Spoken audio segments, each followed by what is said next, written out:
Welcome to the Nomiki Show. I am Nomiki Const. We are on day 111 of self-quarantine. On this week's show, we are taking a little bit of our attention off of COVID and discussing some of the other major news items that are happening right now.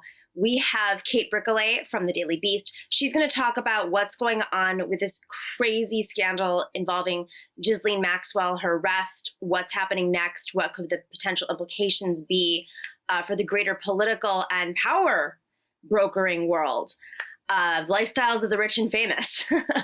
And then we also have Matt Stoller, the one, the only. He's going to break down why Hamilton, yes, Alexander Hamilton, is not all that Disney paints him as. It'll be a really interesting interview. He wrote an article a few years ago that caught my eye, and I'm excited to talk about that with him.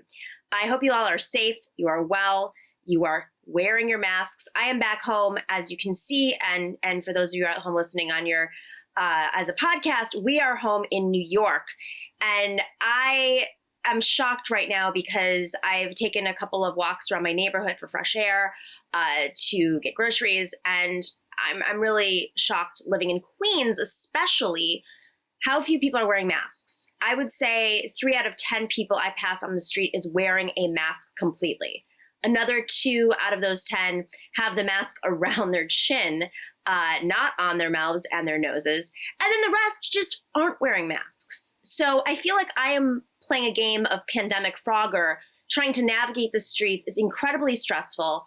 And I know that we're opening up and New York is going into phase 3, but it really is concerning to me, especially in Queens, which was hit with such high rates of COVID, where the hospital half a mile away from me was hit with 200, 300 deaths a day. They couldn't keep up. This was New York 6 weeks ago. Are people just exhausted? Probably. Are they angry? Absolutely. Is everybody on edge? Without a doubt. But whether you're in Arizona, where you have the worst COVID in the world, that's three places above Bahrain, where Arizona doesn't have enough tests, doesn't have enough hospital beds, they can't even measure their rates properly. It's like the beginning of COVID in major cities like New York is happening in Arizona, like they just weren't preparing. Like government potentially didn't understand how significant and serious COVID was. There are mask ordinances in place, but nothing happens. People are still going to the stores. They're still going to restaurants. Bars are shut down again. But what is it going to take for people to understand how serious this is? And in a place like Arizona, you have political implications as well. So whether you're in Arizona or Florida or anywhere in this country or back here in New York, where they've already been hit extremely hard, I don't know what it's going to take, if it's ticketing or not. My concern is it's going to be essentially what they call a working person's, a poor person's tax. But we should be handing out free masks. That's the least our government can do. We should be supplying ample testing, and people should really be communicating to each other how important it is to wear masks. And that includes servers. I can't tell you how many outdoor cafes I walked by just in Astoria where servers did not have their masks over their mouths and their noses. Take this seriously. You have no idea. If you're a server, you're going from table to table to table in which customers are likely not wearing masks. So you might be taking it in and spreading it if you're not wearing a mask. The mask is to protect others from an illness that you potentially could have. It's not to protect yourself. So just do the right thing for society. Please take this seriously. We know what the death rates are. We know how easily, through air especially, this can be transmitted whether you're outside or not. Please take this seriously, because so many of us are doing the right thing, but we can't be put at risk when we go to the grocery store.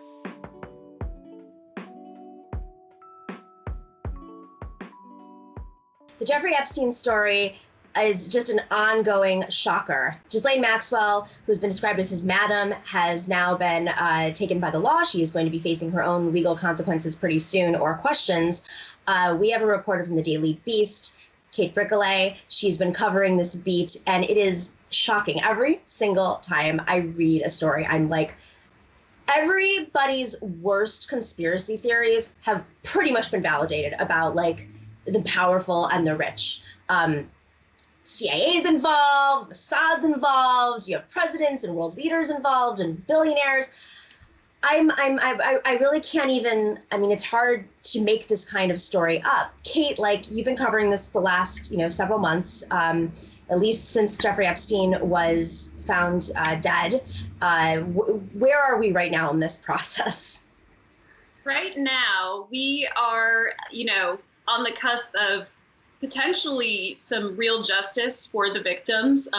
Ghislaine Maxwell has finally been arrested. She was charged about almost a year after Jeffrey Epstein had been arrested at Teterboro Airport in New Jersey by the feds in New York. And this was a long time coming. When you speak with alleged victims and you speak to their attorneys and, people that just care about what's going on when it comes to sex trafficking of young women, this has been a long time coming. And people, ever since Jeffrey Epstein had been arrested and ever since he died about a month later by suicide in his jail cell, everybody had been asking, where is Ghislaine Maxwell?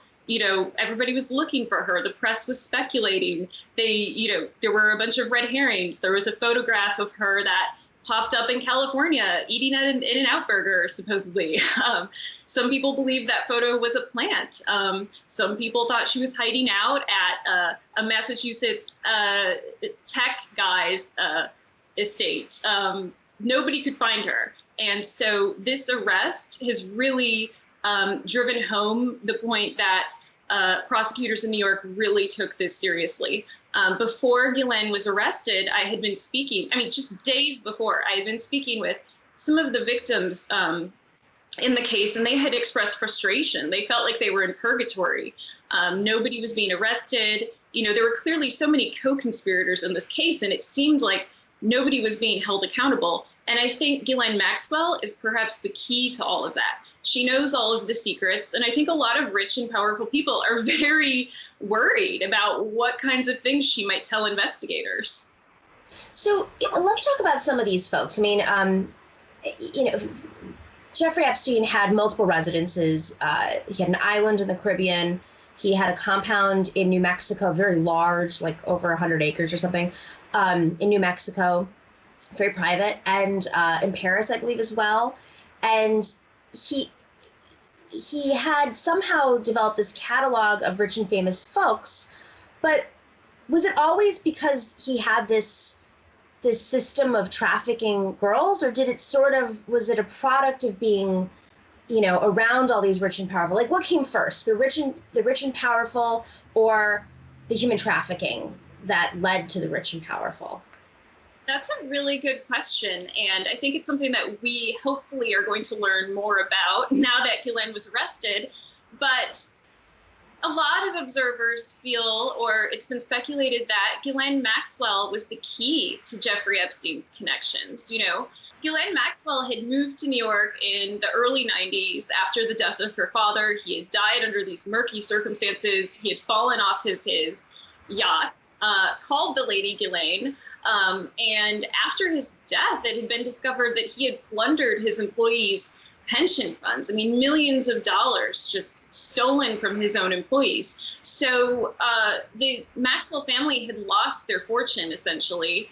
And, Ghislaine moved to New York to start a new life. And I think her friends say that she was very vulnerable at that point. In some way, she met Jeffrey Epstein, and, Ghislaine was able to provide these sort of connections. She was friends with Prince Andrew. She was friends with heads of state. She was friends with celebrities. She really was deeply connected in the upper crust, right? And Jeffrey Epstein had this money, his source of wealth is very mysterious, but he was not exactly the social butterfly that Ghislaine was. So I think that when you look at Jeffrey Epstein's Little Black Book, that infamous address book that has all of these famous people in it, it has Courtney Love, it has, Woody Allen, it has celebrities, it has finance people. I have been told by someone who knows Ghislaine Maxwell that she was the one that put that address book together. So she was providing the contacts, he was providing the money. That is at least what I believe right now. I think that Epstein was funding this lifestyle that she had lost once her father died.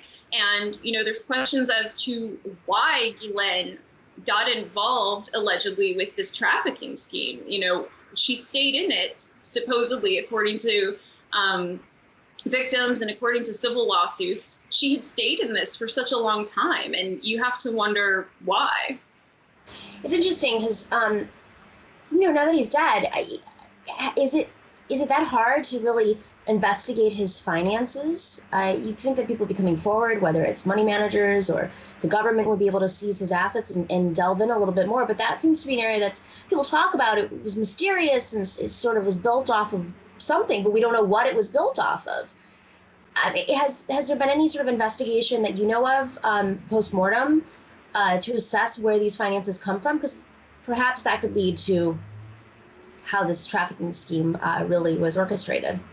Sure. And I haven't heard whether this is something that the feds are necessarily looking into, although they should, right? And over the past year, there have been reports about his finances. There's been accusations that he was involved in a Ponzi scheme. And most recently, I think we saw in the last day or two, Deutsche Bank was fined, I believe, for assisting him with these sort of murky finances. And I think there's a lot of questions as to where he got his money. I mean, he's been this international man of mystery ever since, the early 2000s when Vanity Fair and New York Magazine had sort of cottoned on to his persona, right? And there were always questions about where his money came from. And his only known client was Les Wexner, the former chairman of Limited Brands. And, it's just very strange that he would only have one client if he were really this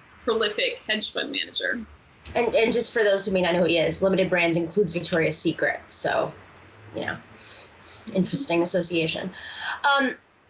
Okay, so let's talk a little bit about the powerful folks, because I think what's really interesting when I looked at the reports about her being tried is that she's being tried in the public corruption unit as opposed to the human trafficking, like where you would be tried for human trafficking. You've been a New York reporter for a long time. I think the first time we ever interacted was over stories of public corruption that took New York by storm a little under a decade ago with all these elected officials. So you're probably familiar with this a little bit at least. Why there? Who could potentially be involved? That is an amazing question. It is raising eyebrows that the Public Corruption Unit is in charge of this investigation. And in the last year, some of Epstein's famous friends have been making headlines. And, there are also public officials in Epstein's little black book. And of course, we know who those are. Those include former President Bill Clinton. The Clinton family it seems to have been friendly with both Epstein and Maxwell. As we know, Bill Clinton flew on Epstein's plane multiple times. The new Netflix documentary, I don't know if you've seen it, it was great. But, one of the employees at the Virgin Islands compound that Epstein owned said that he saw Bill Clinton on the island. Of course, Clinton and his representative deny that he ever set foot on the island, but I think a lot of people are wondering, why was Bill Clinton on Epstein's plane so many times? And, one longtime victims lawyer, Brad Edwards, he has written a book and it came out earlier this year. And I think he stated it perfectly in his book. He said, I've always, no one has said that Bill Clinton participated in anything, sort of sexual abuse or as part of the trafficking scheme. But he always wondered if Clinton had useful information, why hadn't he come forward? Another person, an obvious person, would be President Trump. President Trump was part of the Palm Beach scene. He had been to Epstein's home. He even provided that infamous quote for New York Magazine saying, we both enjoy women on the younger side, and he's a terrific guy. So we have a current and former president who are involved. We obviously have Prince Andrew, not so much a government official, but, somebody who could be a witness. And, some other people would include former Governor Bill Richardson. I mean, Epstein had donated money to his campaign. in the past. And a victim, an accuser named Virginia Giuffre, claims that she was forced to have sex with Bill Richardson. Another person that she claims she was forced to engage in sex with was former Senator George Mitchell. So there are more than one, right, politicians that were close to Epstein, or at least tangentially involved. And I think there might be even more people that we don't know about. As you know, last August, I believe it was, this tranche of court records, just like hundreds and hundreds of pages of court records in a lawsuit, were unsealed. And those were part of the lawsuit that Virginia Giuffre had filed against Ghislaine Maxwell. So many of those files were secret. The public did not see them, but once they are released, it is believed that more men will be named, more famous people will be named as part of this. So, we'll have to see what happens. I mean, those documents could come out in the next few months. There's no definite timeline, but it's something to, look forward to, I guess. House of Cards. I'm really fascinated by Alan Dershowitz's role in all of this. Can you help illustrate? Was he just like the consigliere of the empire? Alan Dershowitz, I should say, has denied any knowledge or involvement in Jeffrey Epstein's trafficking scheme. Yet there are accusers who have pointed to him as being someone who took advantage of Epstein's trafficking. Virginia Giuffre claims that she was forced to have sex with Dershowitz. He adamantly denies that. Another accuser named Sarah Ransom said that she was directed to have sex with him. So we have two women who are saying that. Another victim, alleged victim, Maria Farmer, who, she was abused by Epstein and Maxwell allegedly, I should say, in the 90s. And she said that she remembers Dershowitz visiting Epstein's New York mansion in the 90s. So, it seems that Dershowitz and Epstein had a long-running friendship.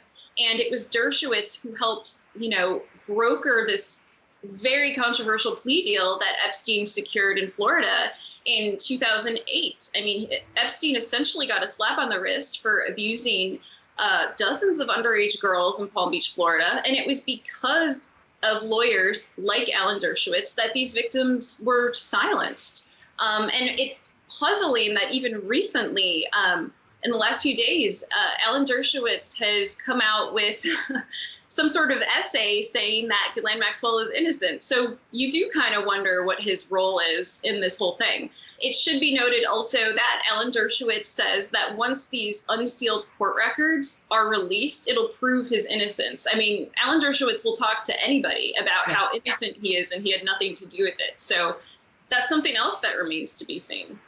Right, so it's really mind-blowing that they would publish Alan Dershowitz at this point, given the multiple controversies even beyond this, just involving Trump and how he's just been a hitman, in the public realm when it comes to reputational stuff for so long. I mean, if you recall, just for our audience, remember the kinds of hits he would throw against Keith Ellison in the DNC chairs race. He said he threatened to leave the Democratic Party if Keith Ellison were elected DNC chair, and then he wasn't, and Alan Dershowitz did leave the Democratic Party and went to the Trump side. So interesting. The CIA, Mossad, all of these intelligence agencies, how does that intertwine with this story? There are lots of rumors that Jeffrey Epstein and Ghislaine were involved with Mossad. They were agents of them somehow. There's another really interesting story in Brad Edwards' book. He's the longtime lawyer for the victims that I told you about. I mean, he's been doing this since 2008 when Epstein got a controversial plea deal, and one of the young victims came into his office seeking help, right? So that's been more than a decade-long fight for him. And so he's done a lot of research into Epstein's connections. And one thing that he says in his book is that Epstein's bodyguard, who is this Russian MMA fighter, claimed to have been sent to CIA headquarters for a training, and he had no idea why he had been sent there. And while he was there with all of these officials, he was given a book to give back to Jeffrey Epstein, a book and a note. So if that story is true, I mean, why was Epstein's bodyguard being given access to a CIA employee training? You know, why was he there? There's just there's so many rumors in this case and so much speculation, but you have to wonder why Jeffrey Epstein got away with this for so long. I mean, a cycle of abuse that started in the 90s and carried on possibly until his death or until he was arrested, right? So why did he get a slap on the wrist, back in 2008 when it came to U.S. prosecutors in Miami, and that was Alex Acosta in charge of that plea deal. So those are very good questions, and I don't have a lot of answers when it comes to the CIA or Mossad, but it is something that's kind of lingering in the background. There's lots of questions about it. Tomorrow, Maxwell will appear in court we're taping on Thursday, July 9th. And I think one of the big questions I'm trying to wrap my head around was whether she was just a traumatized, seriously, she grew up in a very traumatic home. Her father was a very controversial, extremely wealthy Murdoch's competitor, died mysteriously, also weird ties to Mossad potentially. She felt a lot of trauma learning that her father's empire was a house of cards itself, and not having any money, and people, government seizing her assets immediately after his death. And so coming here and attaching herself to Epstein, I as a human, I think, okay, well, maybe she was vulnerable and blind in some ways, doing all this bidding, finding girls. But what seems so, I'm just playing devil's advocate here, was conscious of the extent of the abuse? Was she directly involved in the abuse? And at what length, I guess, in terms of the trafficking? Because there's local trafficking, there's international human trafficking, which have different legal implications. Do you have any sense of this before we go into these court proceedings? Sure. And I should say her bail hearing was moved to Tuesday. Prosecutors had originally requested it to be on Friday, but I think given that when she was moved into the Brooklyn federal lockup and everything, they wanted to hold it on Tuesday. So, but, she, according to police in Palm Beach, they had wanted to interview her. According to victims and victims' lawyers, she was directly involved in the abuse, according to them. And I think part of that also is hinted at in the new indictment, which is interesting because it covers a period of time from 1994 to 1997. And that's shortly after she moved to New York. So it seems that meeting Jeffrey Epstein had sort of sealed her fate in a way. She moves to New York and she allegedly becomes involved in the grooming and enticing and recruiting of underage girls. I mean, these were girls as young as 14 years old. So Virginia Giuffre, who was one of the first accusers, one of the first survivors to come forward publicly, with her face and her name and everything. And it should be noted, she was the one who was also allegedly groomed for Prince Andrew. And Ghislane Maxwell allegedly had a part in that. She had that infamous photo of Virginia Giuffre next to Prince Andrew, and he has his arm around her and her, bare midriff, essentially. You can see Ghislaine Maxwell smiling in the background. I don't think that Ghislaine was somebody who just happened to be there. I think if you speak to victims and, their advocates, Ghislaine was very much a part of this. Mm-hmm. Virginia also said that Ghislaine would take photos of the girls. So there's questions of, does Ghislaine Maxwell have photographic evidence of some of these crimes? Ghislaine Maxwell was accused of taking part in the abuse herself, of taking part in these orgies with underage girls. So, but I have spoken to friends of Ghislaine who feel bad for her, that, she came to New York and had, she came from a damaged background, right? She was trying to pick up the pieces. I'm sure, but there are a lot of people that say she had a silver spoon in her, right? Cry me a river. Why do I care about a rich lady? But I do think that maybe psychologically, she had a lot of issues before she met Epstein. I think that's maybe why they had come together, if that makes sense. Yeah, I mean, that's the psychological stuff that's really interesting to me, is that he clearly has a history of preying on women, and whether it's, allegedly a 14-year-old girl or Maxwell, who he did date. They also parted ways, am I correct? Like they had stopped talking for a while, or more recently. Are those reports confirmed? Because I've read that in a few different articles, that she wasn't talking to him anymore or hadn't been interacting with him. That's unclear. We don't know. But it is interesting that earlier this year, when victims were filing claims against Epstein's estate, Ghislaine had filed one herself, saying that Epstein had always promised to take care of her, that she needed money to hire private security amid all these death threats, and that she needed money because she's had to defend herself in different lawsuits filed by accusers. It's interesting.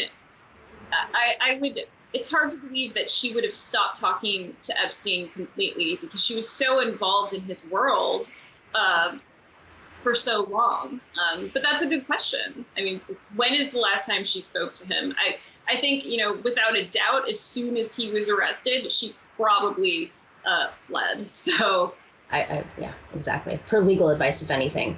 Kate, really fascinating reporting. Check out Kate's work in the Daily Beast. This story, I don't think it's going to be going away, and hopefully they're keeping her safe.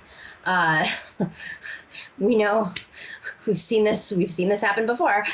So hopefully she's safe and she's healthy, and they're keeping her in a highly watched spot. So we have these answers soon.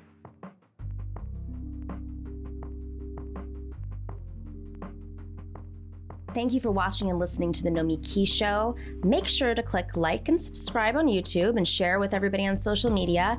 And of course, if you're not a patron already, please join us on patreon.com/The Nomiki Show for as low as $5 a month. That money makes a huge difference. We don't have the corporate money coming in. We're not cable news that's raking in the dough from advertisers right now as everybody's sitting at home and watching. It is really you guys who are keeping us together. So please consider being a patron. And for those of you who have already, we are incredibly grateful to you.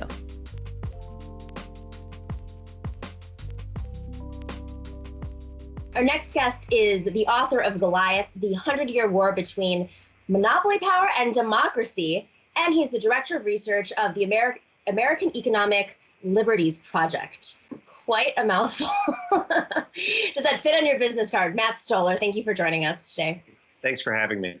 So Matt, I read this piece. It's a few years old, but very relevant, because Hamilton is now on Disney Plus, propagandizing the next generation, whatever's younger than Gen Z, about just how genius Alexander Hamilton is or was, and his legacy, which seems to be nothing like what the Lin-Manuel Miranda piece, first on Broadway and then obviously in film form, suggests. So could you break down why there's this mythology behind Alexander Hamilton?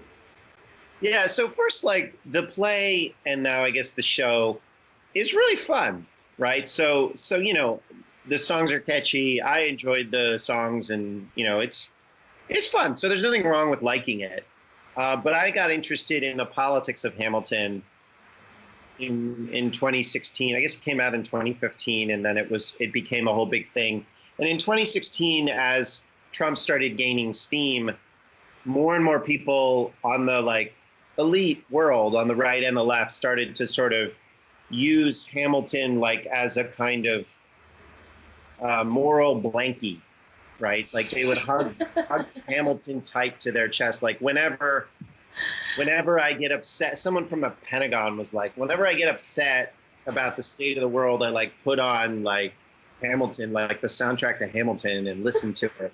It's kind of like the people that comfort watch The West Wing. Yeah.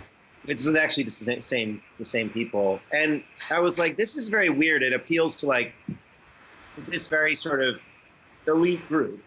And President Obama said, this is probably the only thing me and Dick Cheney agree on. We love Hamilton. And then I think Mike Pence went to Hamilton to play Hamilton, and then the cast of Hamilton, you know, like said to him, like, we are all people and we should all be, you know, good to each other. And it was sort of like an argument about gay rights, and it was this whole thing about, you know, kind of making a big sort of political forum of Hamilton. And it's also like a fascinating play because it's about, you know, white founders, but they're played who, you know, many of whom own slaves, including Hamilton. But they're played with a black and brown cast, and the only white member is the king. But a lot of the audience, you know, the audience are kind of like wealthy white New Yorkers. Not always, but like a lot of it, you know, it's kind of the original audience in particular. Yeah, the original audience, right? And so this is really interesting racial dynamics. And then, and the play itself was actually put together at the White House in some ways. I mean, with Obama, I think the first reading or public performance of one of the songs was actually at the White House in 2012 or 2015 or something. So it's this very like interesting play that was put together about the founding of the country, valorizing this guy, Alexander Hamilton. I mean, I think Tim Geithner really liked it. Like, there's just all of these people. And I worked in Congress in 2009 and 10 and was like, this was during the bailouts. And I was like, why do all these people who love the bailouts really like this play Hamilton? And what you discover, so I got like obsessed with it. When I get obsessed with something, I'm not a historian, but I've written about history. When I get obsessed with something, I just sort of try to learn the history of it. And so I did a bunch of research on Hamilton. I read a bunch of his writing, and then I read a bunch of secondary sources. And what you kind of discover is that Hamilton was an authoritarian. And to call him a fascist would be wrong, because fascism hadn't really been created at the time. But there were a whole series of events that he did and was a part of that we would consider today, you know, attempting to take the country and turn it into a military dictatorship, which is different from his writings. So his writings, you know, he has different writings about kind of the political goals of America, which he wasn't a huge fan of democracy in his writings, but in his actual actions, you know, I'll give you, I guess, three. One was in 1783, he attempted to organize a coup, a military coup against the Continental Congress. It's called the Newburgh Conspiracy. And because the officers hadn't been paid. And basically what he did is he was building an alliance between bankers and military officers, this sort of nascent military industrial complex, and said to the officers, don't demand actual cash, demand federal bonds, and then demand that those bonds get repaid. And that was a way of unifying the factions of bankers who owned a lot of bonds and military officers who now owned a lot of bonds, and getting the people who were organized and had weapons to enforce the creditor claims of the bankers. Right. And his mentor was a guy named Robert Morris. He also crushed his political enemies with the Whiskey Rebellion, which was largely a fight not over whiskey, but over an alternative currency system, because the farmers in the West didn't really have access to a lot of gold, and many of them used whiskey as currency. Mm-hmm. And what Hamilton did is not only did he impose a tax on whiskey, but he imposed a tax that was regressive. So it was a tax on stills. So if you owned a still and you put it in your backyard and you occasionally, you know, made some whiskey, you would get the same tax as an industrial distiller. So that made it so that the industrial distillers drove everyone else out of business. And he gave the industrial distillers the ability to levy this tax. So this was a way of crushing his political enemies, because those independent farmers didn't like Hamilton. They were the ones that wanted a more democratic system. They were, in many cases, they were Revolutionary War veterans. And so it was particularly designed to inflame them and to foment a rebellion and to crush his political enemies. And then he led a militia to crush them using some of the same tactics, the torture rendition that George W. Bush eventually used. And then the third thing he did is he set up, he helped establish monopolies in New Jersey and a national bank, which was, you know, in arranging the federal debt, that was sort of the bailout. That was the first giant bailout. And Tim Geithner actually talked about it in his autobiography. He said, Hamilton was the original Mr. Bailout. He was the first Treasury Secretary, set up our Treasury Department, later on tried to become a military dictator, but couldn't quite do it because he got into a fight with John Adams. But this is a really scary guy. This is a guy that if you were to summarize what he did, it was he tried to destroy nascent democracy in America and turn it into a military dictatorship that he would control. But he failed at that. Instead, what he was able to do as a backup was to create Wall Street, right? That was his great achievement. He's like, well, if I can't stop democracy itself, what I can do is remove as much power over finance and political economy from this public government as possible and place it in the hands of private financiers. And that was Wall Street, right? Okay, so go back to the play, Hamilton, 2016, 2015. Why is this play so popular? Why are they celebrating this guy who tried to destroy democracy and hand over lots of power to Wall Street? As it turns out, when you look at it in the context that I looked at it in, it really starts to look like a justification of the bailouts of 2009, 2008, and 2010, and the subversion of democracy that those bailouts were. There are other sort of faint echoes, like the Occupy Wall Street, when there were camps set up all over the country protesting against bailouts. Michael Bloomberg used the cops to get rid of them out of Zuccotti Park, and this was paralleled all over the country. Arguments about racial justice, the implicit argument about racial justice with Hamilton, it was, they'd sort of falsified the idea that Hamilton was this staunch abolitionist, which is just like not true. Well, yeah, there's no proof, nothing. Right. I mean, he was an abolitionist the same way that like Exxon kind of runs ads on climate change, right? Like it's not that he was like, he does have some statements being like, yeah, slavery's kind of bad. But like, it's not, there's no indication that he like was, and he actually was remarkably,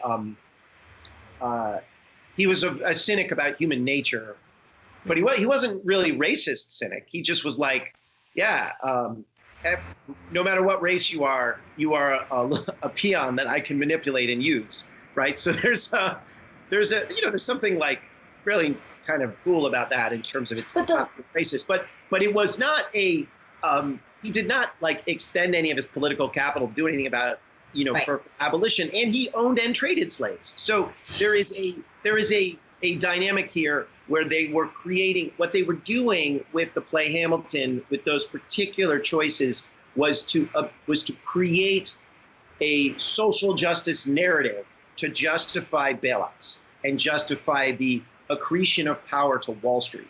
And so in that context, when I looked at Hamilton, the play, I guess this is the last sort of, this is sort of a long way of describing the article, but it's not that Lin-Manuel Miranda didn't create this narrative. Like Hamilton has been a contested figure, as has Jefferson and many of the other founders, Thomas Paine, George Washington, for since the founding, right?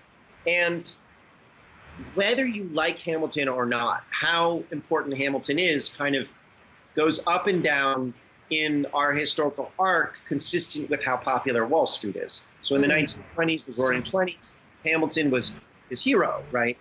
And that's when he got put on the $10 bill. Andrew Mellon, who was a plutocrat and Treasury Secretary, put him on the $10 bill.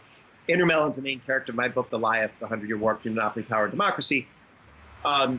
And he was in disgrace in the 1930s. That's when sort of the decade of Jefferson, I believe that's when they built the Jefferson Memorial.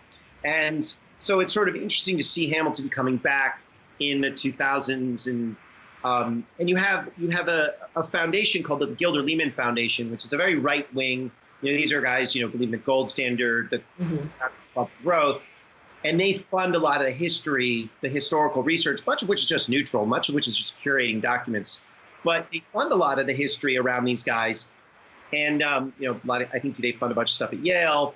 And then you got Ron Chernow, who wrote the bio of Hamilton. He was a Wall Street Journal reporter, has written books about, about John D. Rockefeller, about a whole series of J.P. Morgan. He's kind of writes these like bestsellers that are, they're fun books, they're good books, but they are definitely tilted to admire the Masters of the Universe style books.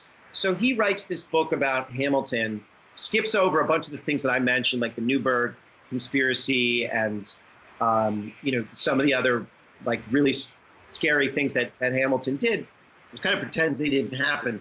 And so this is the narrative that that Lin-Manuel Miranda used in his play had been curated for a long time by a lot of very powerful people who, at the end of the day, I mean, you look at where Obama got his kind of policy start on a federal level. When he came to DC as a senator, one of his early speeches was with the Hamilton Project at Brookings, right, which was started by Robert Rubin, and which housed a lot of Obama's, but a lot of the Clinton people who were Wall Street friendly. I think it was started sort of by Robert Rubin, the Goldman Sachs guy, and then that became like the housing for the people who would become Obama's cabinet and would orchestrate and organize some of the bailouts. So that's the arc of this whole of the whole show and of the history that they're trying to teach us. They're trying to airbrush these contested fights over class and over finance out of the story of the founding of America. And that's what this is about. And they're also trying to justify the choices that George W. Bush and that Barack Obama and Tim Geithner and all those guys did. And that we as Democrats, I think, endorsed in large part. But those choices were really anti-democratic, and they've induced huge amounts of instability here and all over the world. And it's like, rather than just admitting and being like, oh boy, did we screw that one up? I guess we shouldn't have done it that way. They're sort of looking for a moral argument for why they did what they did, and Hamilton is kind of part of that story. What's so interesting about it is, I mean, it's pure propaganda. I mean, it is very subliminal. I mean, how many of the folks? What was that? Good propaganda, catchy, fun. Good, exactly. Great songs, great visuals. However, this isn't like a theory. I mean, it was based on this book.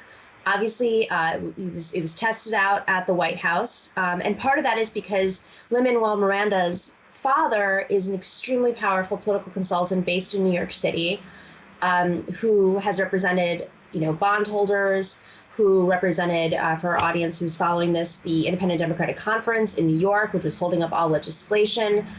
We have, supposedly a Democratic state in New York, and there were 8 senators that were just caucusing with Republicans, even though they came from Democratic districts, and it was giving more power to Andrew Cuomo. And of course, New York is the center of Wall Street. So there really is this strange organizing happening behind the scenes to prop up Wall Street, especially with the IDC in particular, after 2008 and the financial collapse. Why, but what is Hamilton?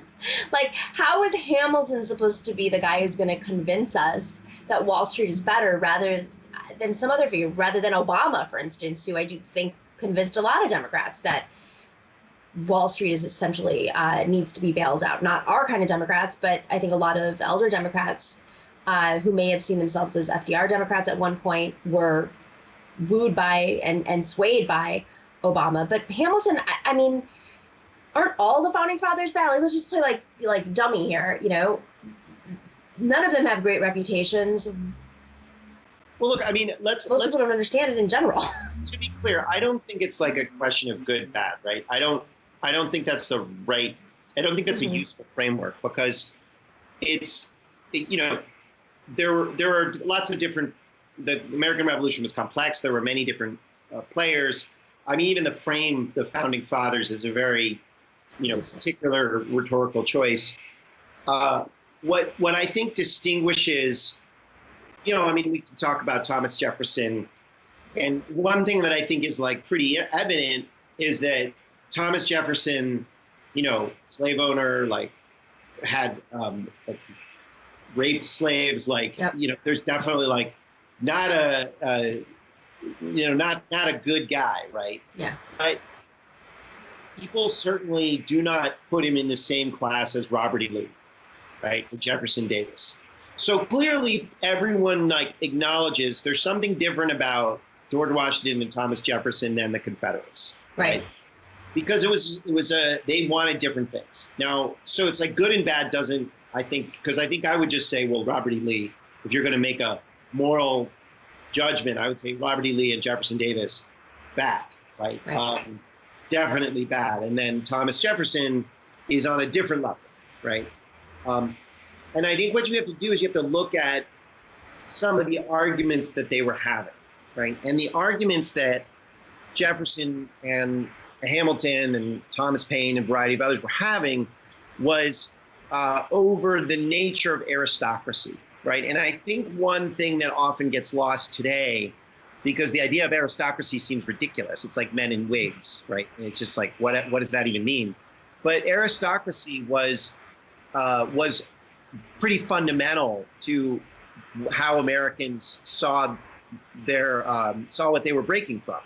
And it was also fundamental for 150 years. I mean, because they would look over to Europe and there were aristocrats in Europe. So Europe was this land of inequality and dominance of aristocrats was this feudal system. Mm-hmm. And America was a land where the white peasants had become white citizens. And, you know, that's an ideology in which, you know, you engage in genocide against Native Americans because they're not part of your world. Mm-hmm. And you engage in slavery, and there were lots of contested views of slavery going from, you know, in that whole period. But fundamentally, the idea of breaking from aristocracy was a driving part of the revolution. And what became, and Thomas Jefferson authored, you know, sort of modern democracy in that sense of breaking from aristocratic hereditary means of transferring political power. Mm-hmm. It doesn't make what he did and his views on slavery good.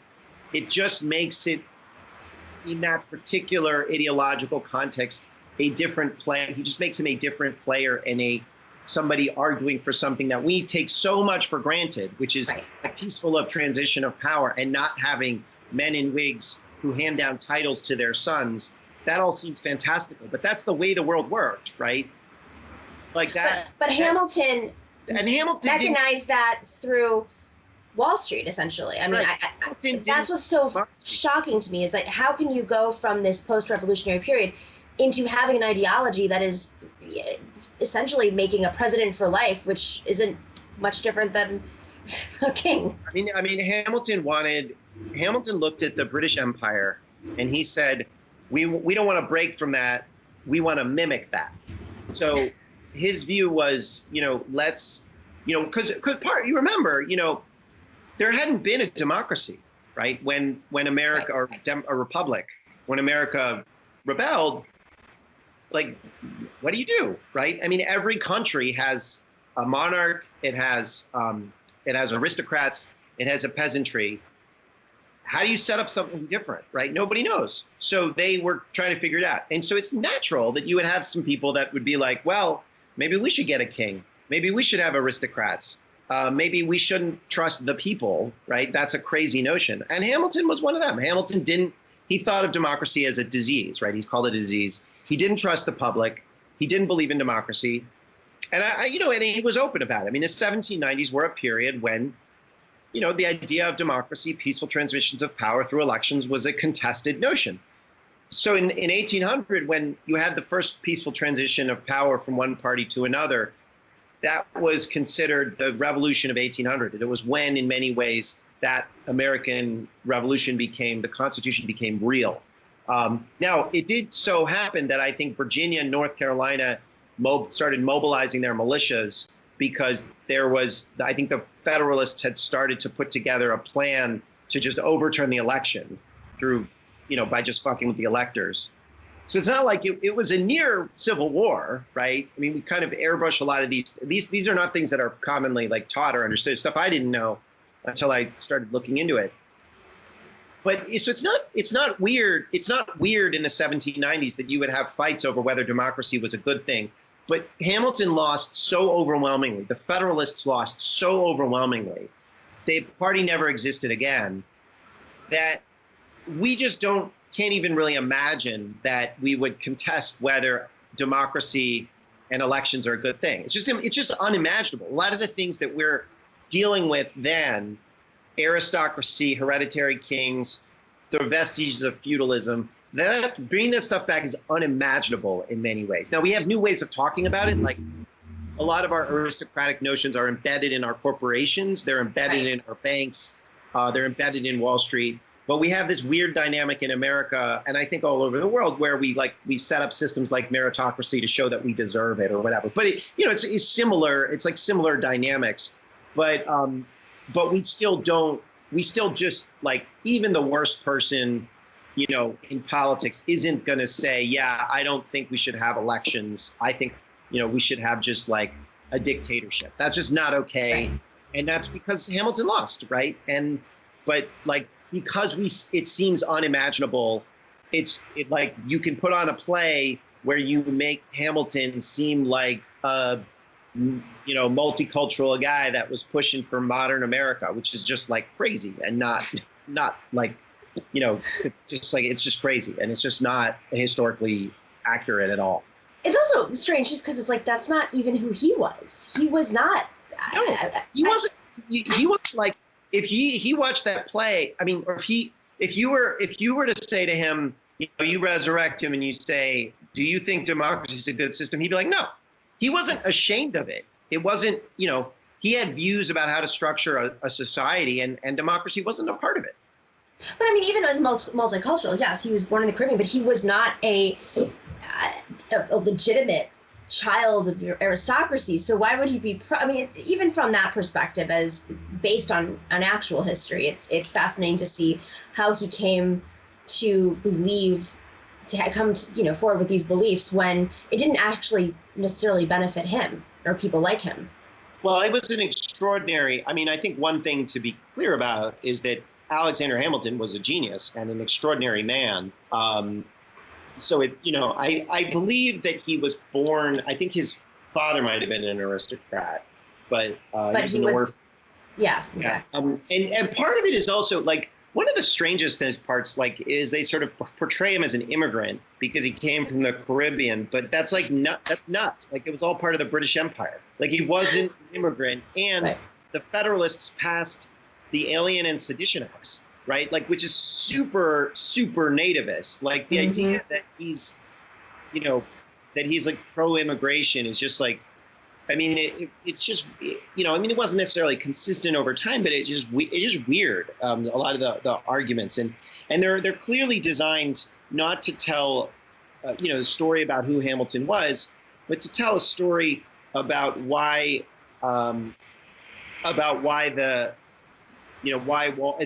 Wall Street is necessary, and why finance is foundational to America, and the founder of Wall Street, Alexander Hamilton, why he was this remarkable figure who was important and shared these resonant values with us, with America itself. And I think that's, that to me, I was looking at that and I was like, well, there's a reason everybody who loves the bailouts and was like benefiting from them and pushed them, and and I'm not alleging corruption here, but that's part of the story of Geithner's America is that Hamilton needed to do what he needed to do because it's an ugly world and someone's got to do something about it. Justice can't exist.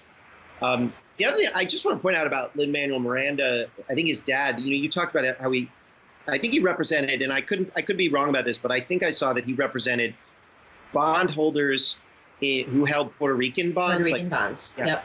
And I remember I was working in 2016, I was working in the Senate, and I was working on a bill called the PROMESA, and the guys working for it was opposed to it because it would hand over the island's control of the island hedge funds, who owned the bonds, and it passed. And, there were reasons to go for it or against it. We were against it. But one thing that was interesting is that Lin-Manuel Miranda came out and said, we need to pass PROMESA. It's good for, we got to save Puerto Rico. And it wasn't all bad faith. My guess is that there were a lot of Democrats who were for it.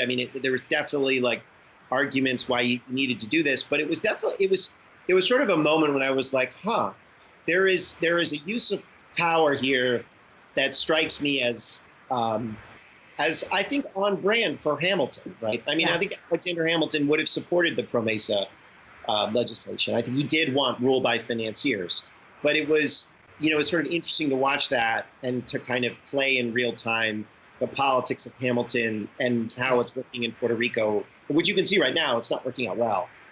Well, and that's also, you know, it's strangely, I guess, a metaphor for Hamilton the play, in that Lin-Manuel Miranda's father, he is a political consultant who barters these deals on his home island of Puerto Rico, and he's really representing a bunch of like very, very, very wealthy white, you know, Wall Street hedge funders. Manhattan.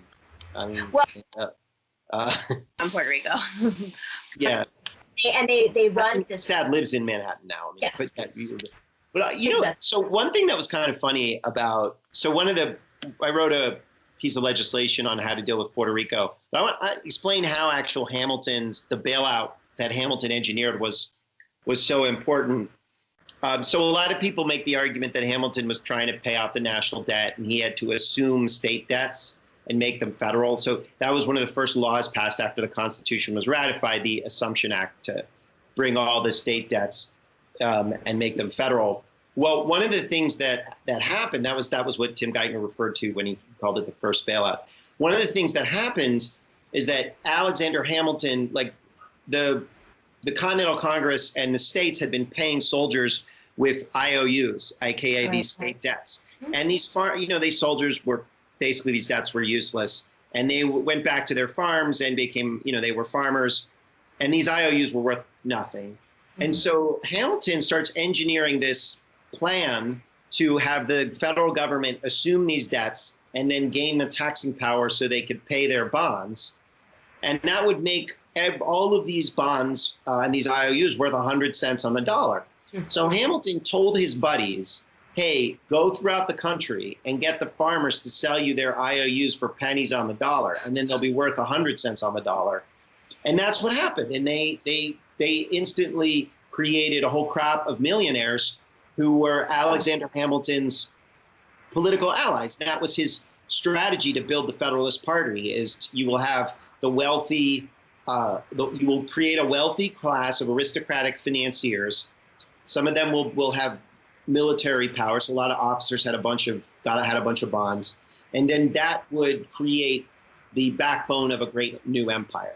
That was Alexander Hamilton's genius plan for statecraft. It is a real plan. It was what England was doing, or it was, Great Britain.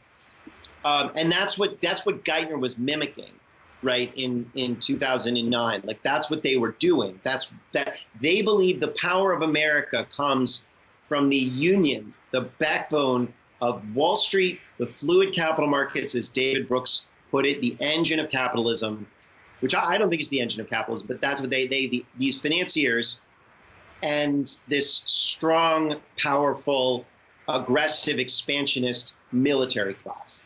Now, I don't want to overstate what Hamilton did when he created that, because Jefferson did win in 1800 and radically ramped a lot of that stuff down. And America, throughout the 19th century, did, like, it was within extreme limits of extraordinary racism, and it was a Republican democratic. It was a democratic republic, right? It was. So it's not. I don't want to overstate how much damage Hamilton did, but that is what his vision was, and that's why they loved him.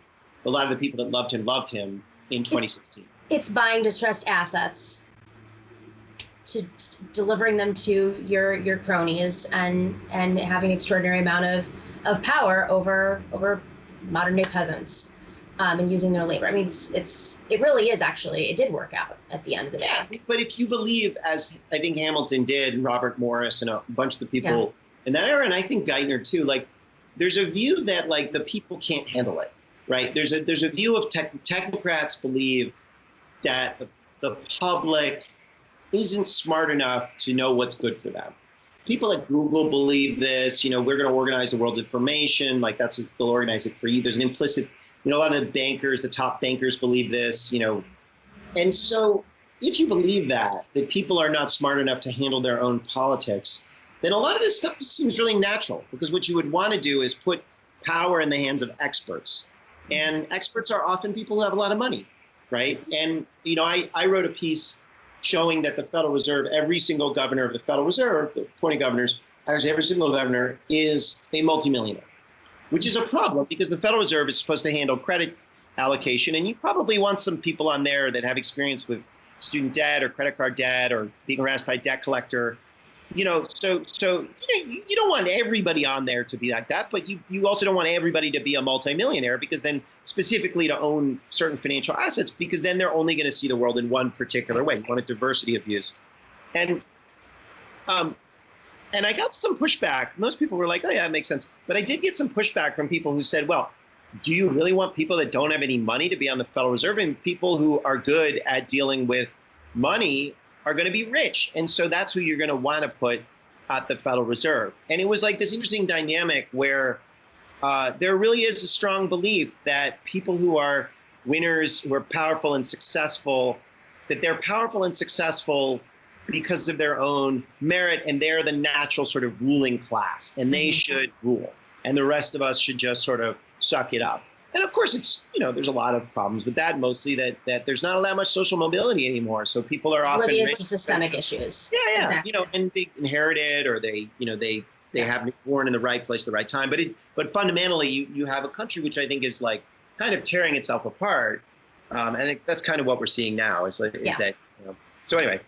No, that's exactly it. It's interesting to see how Hamilton comes out at this moment, and rightfully should get the pushback for this specific moment. Yeah. With so many protests. It is funny because one thing I have noticed, when I wrote that original piece, it kind of went viral, and there's sort of this group of people that hated the bailouts, and on the Democratic side, right? Like there's a bunch of the right wingers, and they're kind of engaging in bad faith because Bush was a big part of the bailouts. But there are some of us that thought these foreclosures are really awful and the bailouts were really terrible. And, we hated Hamilton, right? Not that I hated the play, because the songs are great. My niece loves it, and all these kids love it, so whatever.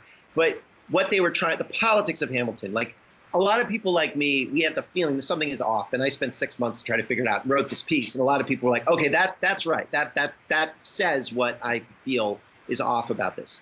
But the play, the Disney Plus version, which just came out, what I'm noticing is that a lot of people are saying, I saw Hamilton when it came out years ago, and I loved it. I thought it was wonderful.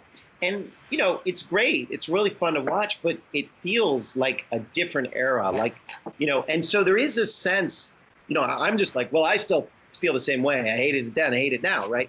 And there is like the sense that sort of same atmosphere of like kind of Obama, I got this, don't worry, it's all good. That's over. I mean, for a lot of reasons, not all of which are good, but like that's over. And so it's getting this sort of reception of like, oh, this guy's awesome. And like the political class is kind of like making arguments about Hamilton in really annoying ways. It's not the same. I mean, and by the way, Hillary Clinton, I think, quoted Hamilton, the play, in her nominating speech in 2016. I mean, it was crazy. It was crazy, the amount of it. And you still see it, but like you also see Democrats wearing those like kente scarves. So it's like, it's weird and out of touch, but like in 2016, it wasn't out of touch. And I was like on the outs. And now it's like, oh, okay, it's cool to dislike Hamilton, which is kind of nice to see. I mean, kids should understand that. Like, if you have kids and they're watching it, make sure to give them the full, picture of who Hamilton was. But luckily, these kids will have other art to watch that possibly is a little bit more integrated in this moment, rather than it's like sitting down and making your kids watch Friends or Seinfeld and going back and looking at it later, like, why are there no people of color? This is New York. I remember, so we watched Friends recently, my wife and I, and yeah, it's very noticeable, right? That it's a pretty diverse, or it's a pretty wide show. But the other thing that's interesting about it, which was more stark, because we do notice, like, there is dialogue about racial diversity. There is class diversity in Friends. You know, Rachel's a waitress, right? And they're all She's also rich. She came from a rich father. I love that we're getting into this. Is there's an episode where she like dates a rich guy. Like, it's just interesting because I did not realize in my own lifetime how much more of a class split there is today than there was 20 years ago, right? You know, yes, there's definitely problematic racial dynamics there. It's just another interesting, like, I'm just surprised. Like, I don't remember when I was a kid, like, I remember having like working class people in my social network, and that's just not true today, right? It's just like, it seems like it's a very different society than it was when, you know. And you know, to keep in mind that in the 2000s, much like the Roaring 20s, you had this roaring, supposed, you know, fake roaring economy in New York. I mean, right before this segment, I interviewed Kate Brickley from the Daily Beast about Epstein, and so much of what Epstein, his power was ridden on this like social class of party goers in New York. And I think a lot of the 2000 era TV shows from Sex and the City and Friends was like, it illustrated like that was, I don't know. I mean, there were major racial divides, but Manhattan then was more affordable than it is now, even in COVID. And yet there was this like, just this egregious wealth that was just like thrown in your face, like the 80s and the 20s. So anyways, super, super interesting. And of course, Wall Street and the slave trade, where Manhattan, you know, was born. Oh yeah, that's the other thing, is that Wall Street was the, people think South Carolina was the first state to secede, but the second was the island of Manhattan during the Civil War. So yeah, people forget, they don't know that, but that was true. So Matt, really interesting stuff. Hopefully we can cancel Hamilton soon. I'm not a big fan of canceling, but you know, every once in a while you got to cancel some propaganda. Not a bad thing to do. Stay safe, stay well. Thanks for joining us. Thanks a lot.